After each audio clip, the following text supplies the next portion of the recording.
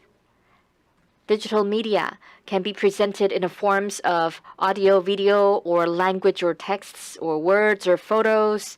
They can be spread very quickly in different forms, so that the products or the ideas can be exhibited quickly. So I think in the labor market, we do see a lot of women entrepreneurs. As mentioned before, I believe that this will be a great market for the women entrepreneurs. They can run their business by themselves. Also, the new media provides a great opportunity for initiatives and involvement for women. So very quickly, a lot of participants can have two-way communication with the consumers. When using Facebook or Instagram, a lot of my students are producing their own podcasts, or they want to be influencers. So by having these roles, they can have great interaction with the audience. So the new media has disrupted the role of the traditional media.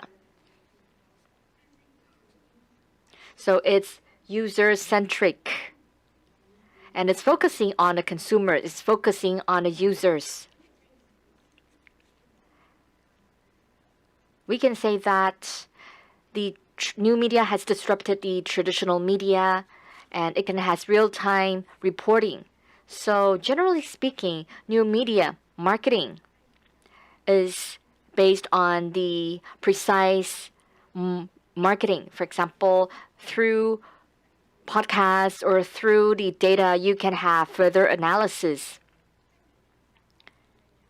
And also when it comes to education, we can say that the new media is a new force of power. By using digital media's penetration, it can account for a higher share in the market. So when marketing the texts online, we do see a great advantage from women because of their capability or their sense of aesthetics. Moving on, when we talk about the new media, as mentioned before, new media is an environment and content is king. What hasn't changed is the content. But what has changed is the change in the vehicles. For example, it is seen on the internet, on a cell phone, or on a computer. So since the beginning of human history, we can say that never before have the consumer have such great power because by clicking or sharing, by forwarding information, they have great initiative. Let me share with you some numbers. At least in Taiwan, we have over 80 emerging internet media, and they may be amateurs, but we know that there are a lot of upskilling methods. So these content creators can improve their capabilities. So in Taiwan, we have over 100 television channels. So you can see the threshold of spreading information has become lowered. So it has become more flexible. I think that also shows the strong impact of digital media. Also, there are several methods to show the influence of new media. That is through the use of the internet. For now, we can use the cell phone or internet to access the content, but I believe that more and more new methods will be invented in the future. With the rise of the ICT, now maybe we can have the Internet of Brains in the future. So we can see exponential growth for the development of the new media. So let me share with you this slide. As you can see, the influence of new media. So first of all, it's easy to use, and it has high penetration and wide coverage. So you can see the clicks or the traffic on the internet or the number of fans following the page, and also the traffic. They're huge. Last year, the CATW counter trafficking for women. So what they did was to fight against human trafficking. So in Italy, there was a video clip called Baby.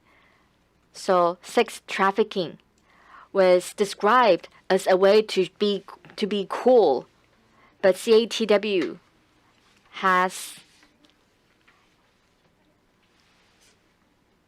worked with the platform Netflix to show its objection so the information could be spread very quickly. So when it comes to gender equality or gender objectification, it's highly penetrable. But in the meantime, we can also use these new media to show our objection, to remove the wrong information from the market.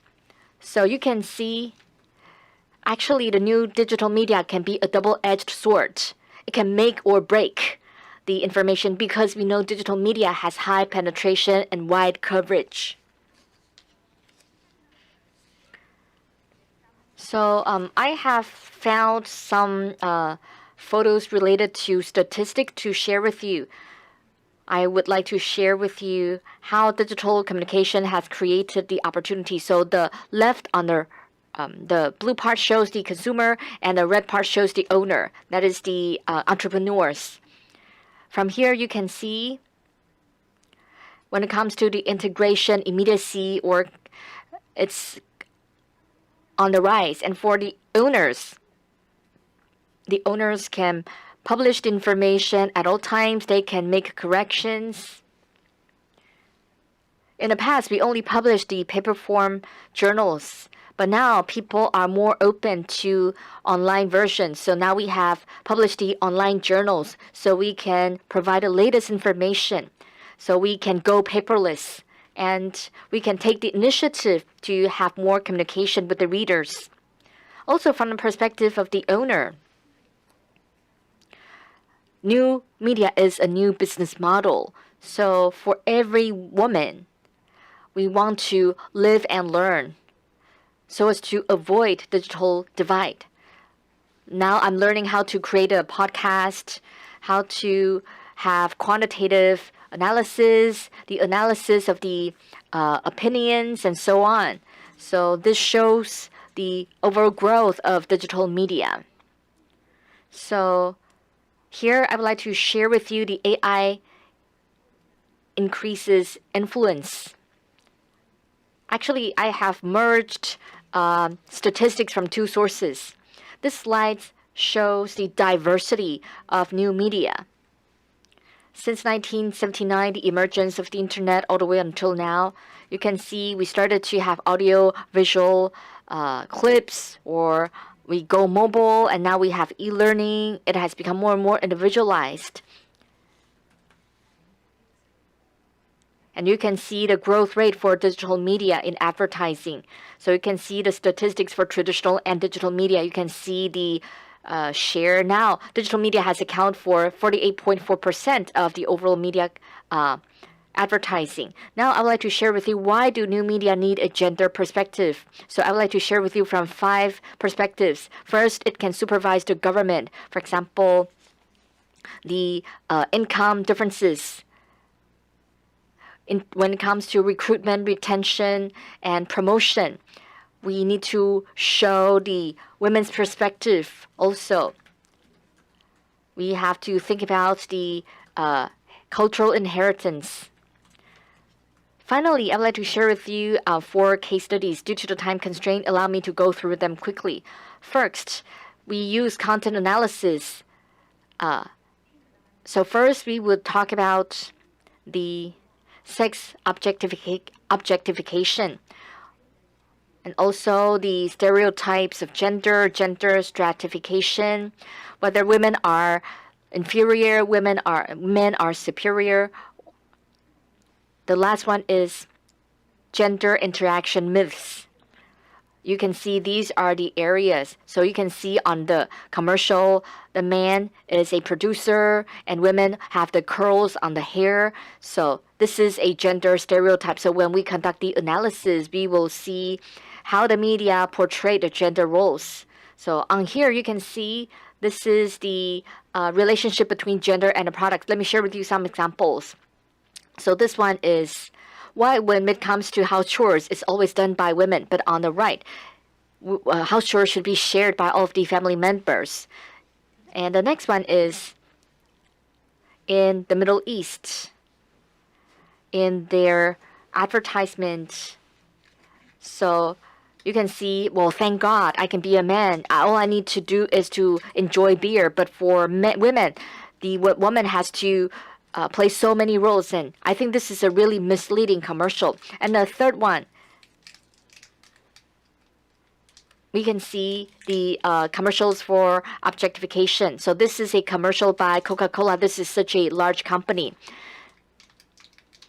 So in the commercial, milk is splashed on women, so consumers are encouraged to drink milk together. So this is the campaign for their new product for milk. But ET today filed for a objection because this commercial has objectified women. And also in Australia, KFC launched a commercial. So in KFC, they have the drive-through service.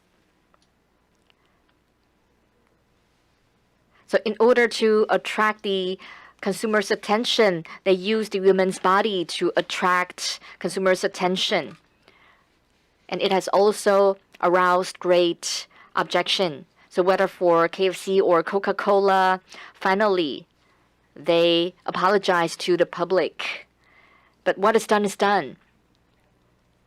We know that it has been forwarded many times. So when the commercial was launched, 60,000 people saw the commercial. So I think it is vital for them to change their image. Finally, let me share with you some numbers, as mentioned before. In digital media, why we need to have the gender perspectives in new media. I would just want to share with you some simple numbers. So we just study the news for a whole month. We found that 55.24% of the news, 55.24% of the news involved gender discrimination, gender stereotypes, gender class, and gender interaction. So for gender stereotypes, the total number is 482 times, and gender discrimination, it has been mentioned over 100 times. So you can see in these 4 categories, many people working in a media industry and also people in my group, sometimes people are just blind to gender, or sometimes they are subject to gender discrimination. So whether in the labor market or in the upskilling for labor market or even in the new media, definitely it is vital for us to have more promotion and outreach programs so that the public and the workforce can gain a better understanding and put more emphasis on the gender perspectives. I know in every field there are women, so we need to see things from a gender perspective. So thank you very much. 好，谢谢，非常谢谢的胡教授为我们。So for the following discussion, we are honored to have Dr. Zhang and Dr. Hu to join us. And once again, please feel free to leave your questions or comments in the chat box, and we will try to get to them. 所以我想接下来的综合座谈，我想先请教一下我们那个胡老师哦，因为您刚刚这个资料真的非常的让人惊艳哦，因为你提到几个在我们在媒体 Thank you for sharing the facts and numbers with us. You have talked about a lot of the phenomena that we take for granted. For example, gender interaction, gender blindness. They are so pervasive in our daily life, and the indirect or the secondary roles that women play in the labor market, in addition to sexual objectification. You also showed us a photo of an advertisement of a vacuum cleaner featuring a mother cleaning the floor. Children often ask, why is it always the women that are cleaning the floor? However, people in the marketing department may argue that we're selling these appliances to women. That's why we feature women in the advertisement. So they do not see that they are headed in the wrong direction. So how do we even begin or engage them in a dialogue about gender equality, about breaking down gender stereotypes in news media or in advertisements? Once again, thank you for your most inspiring presentation. Thank you for your question. From the marketing perspective, maybe we could approach it this way. In marketing textbooks, and let me emphasize that there are many of them, it's always mentioned that we need to be aware of the perils of gender blindness. Normally, men are being portrayed as being more hands-on, technical. They play a dominant role in the labor market. Let's say today you're trying to market a pink phone. A pink phone is usually used by a female character in the advertisement, and some more masculine products are usually featured being used or operated by men. So this is quite pervasive. Gender and products, their correlations are usually have formed a fixed idea in the general public's mind. For example, the vacuum cleaners, are they just tools predominantly used by women? So in school, we often ask students the questions to inspire them to think differently. So when these advertisers think about the slogans or the direction of their advertisements, we want to enhance their awareness of gender blindness through education so that we can reduce the risks of objectification of women and gender stratification and stereotyping when it comes to marketing products. Thank you for your input. So we need to break down, move away from the traditional framework. We need to break down that fixed relationship that we have formed in our mind about certain products and certain genders. Sometimes when we think of certain products, we associate them with only being used by certain genders, and that definitely has to be changed, or that sort of association has to be removed, if you will. True, through education, through dialogues with students, we often raise this issue. However, it's very hard to have this conversation with the industry. I often raise this issue and discuss these associated issues with the students. I lead a research group, and sometimes people argue that I'm not aware that I am reinforcing the gender stereotypes. I think this is a very common situation that we come across. They are blind or oblivious toward the mistakes they're making. That's why conversations are very, very important. For example, we often walk down the street, the bidona stands, the street side vendors sometimes often employ young, attractive women to sell their products. So sometimes we would have conversations with authorities.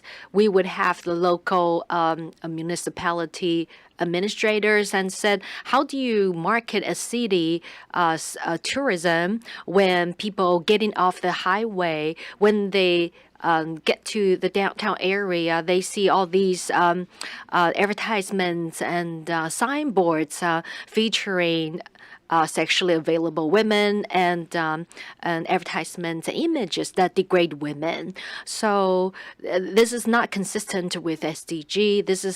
So we need to have such conversations with the authorities or with people who put out the signboards about being more genderly aware. So maybe the next question, I would like to invite Dan, Ms. Chang, to respond. You talked about making technologies, agriculture technologies, medical technologies available to people of different genders. Technologies, you said, are not really gender neutral. There are also differences in the level of access between different age groups and different genders. So when it comes to these generational gaps, you mentioned that older women may have less access and capability or competence in using technologies.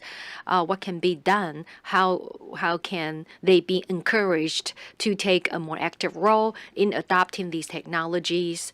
So what are the considerations that should be taken into account from your perspective?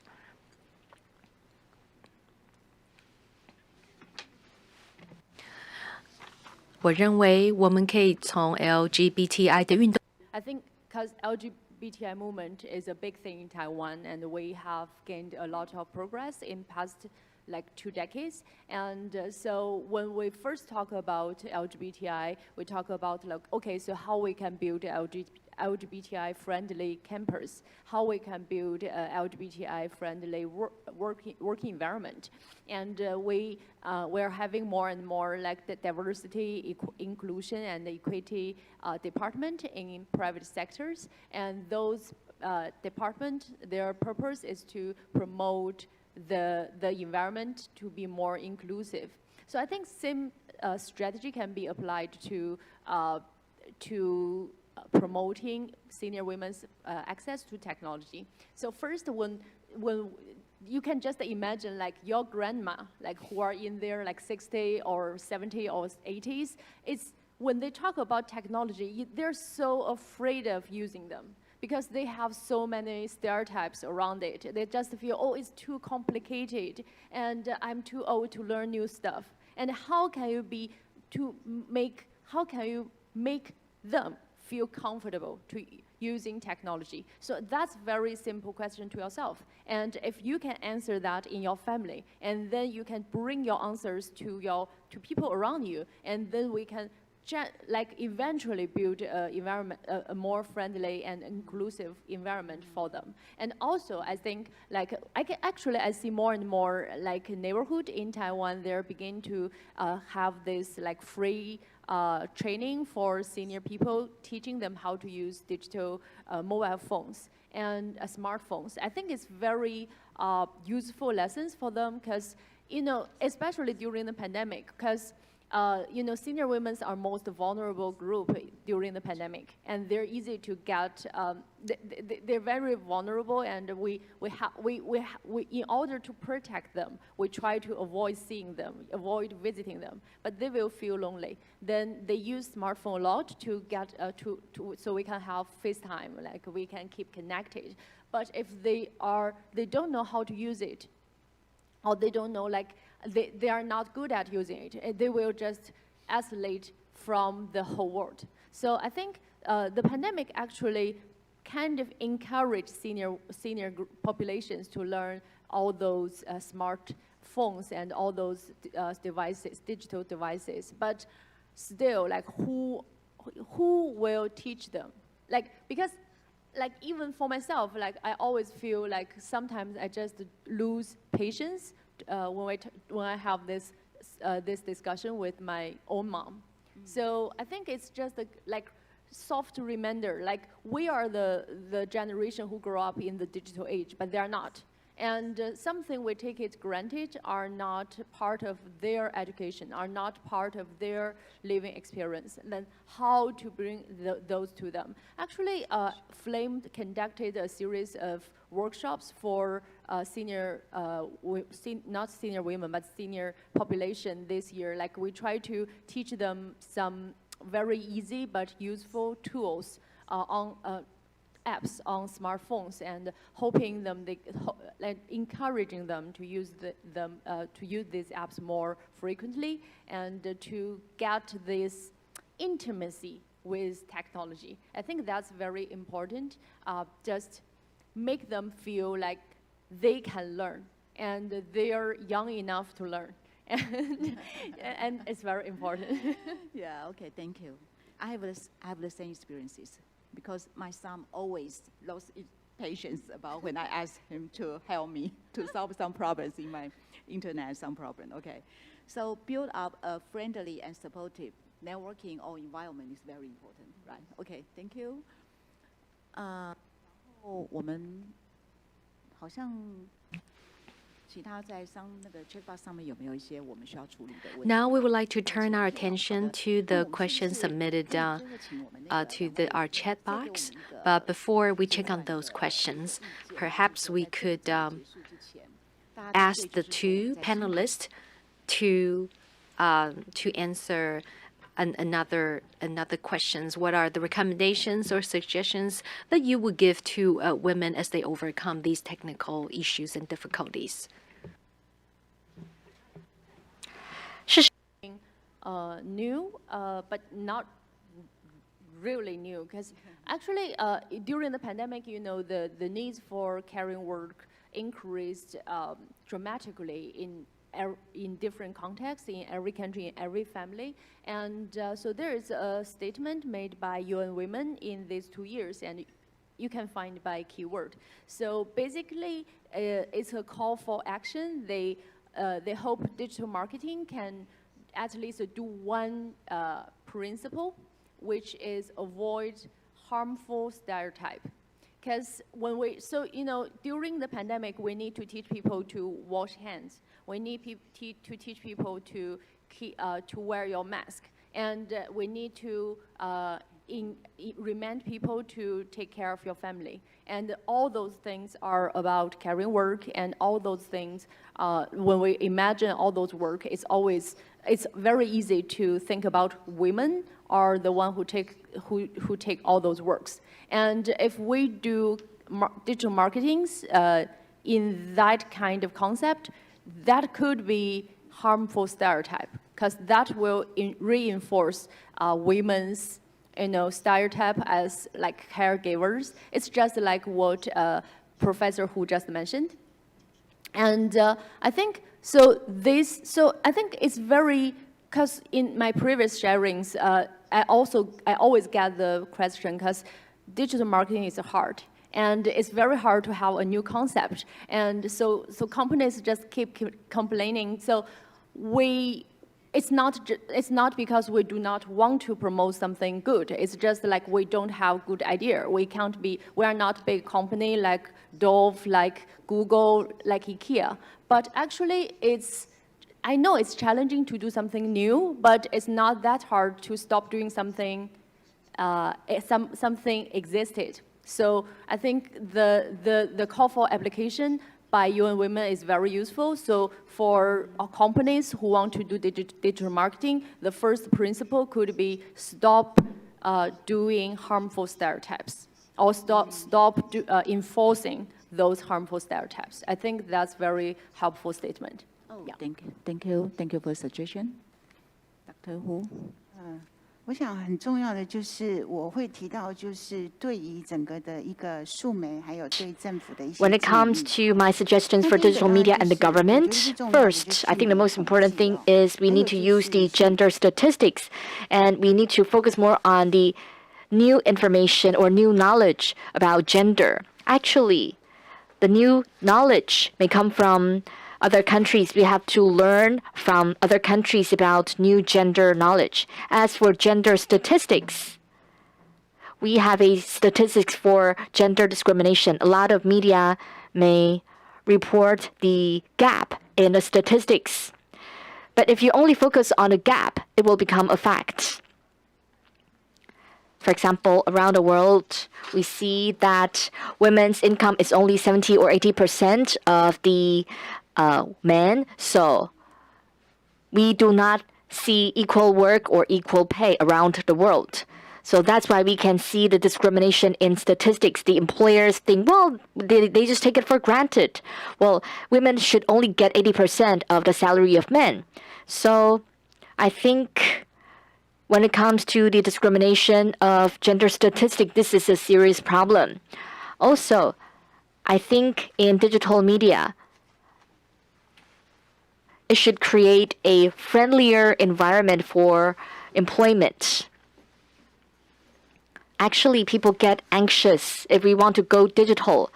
Well, from age of 32, we do see the digital divide because women have to take care of their parents, their children. So the division of labor at home is not fair. So even though women know that they should improve their digital literacy, however, there's still a great gap for accessibility and availability. That is, you can see them, but you can really use them. And women's mobility is not as good as that of men because women have to take care of the parents and children. So starting from the age of 32, women start to encounter digital divide, as mentioned by the moderator. So we hope that for our future generation, we need more help. And young people will say, oh, I don't want to stand you.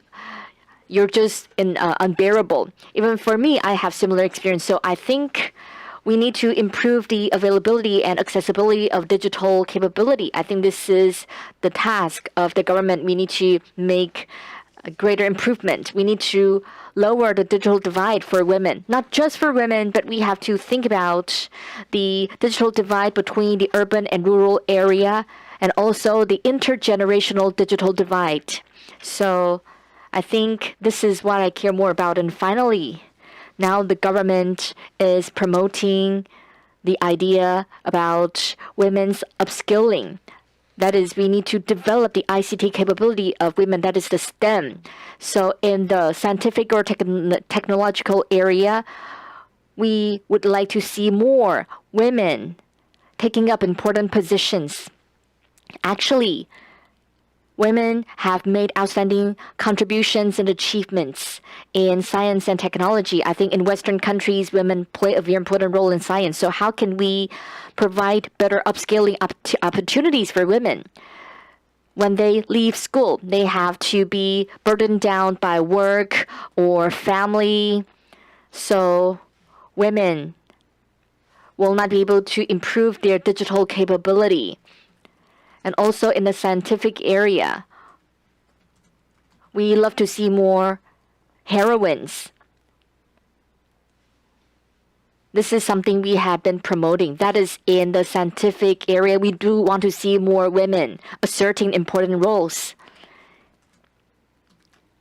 Actually, women can have outstanding performance in the area of science. So I think when promoting education, the government should create a friendly environment for women so that they can further exert their capability and improve their digital capability at workplace. So thank you very much. Thank you, Professor. In developing STEM education, also you just mentioned these important areas. I think they are in line with the gender perspectives in media. That is, we should not adhere to the traditional stereotypes, and also to have such fixed idea or division of labor in the roles for gender. So I think it is important for us to change our awareness. We need to have further initiative and action to change our mindset. 那非常感谢我们语坛人精彩。 We will have to wrap up this session, and I'm so privileged for this opportunity to take part in this discussion. And thank you for our panelists. Thank you for your wonderful sharing. And now I would like to hand the floor back to our host.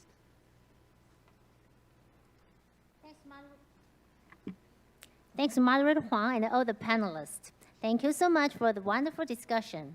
That wraps up day one for our event, WEDU Seminar, Innovation, Inspiration, Inclusion. We're looking forward to having you join us again online at 2 p.m. live streaming tomorrow. Thank you so much and have a great day. Thank you.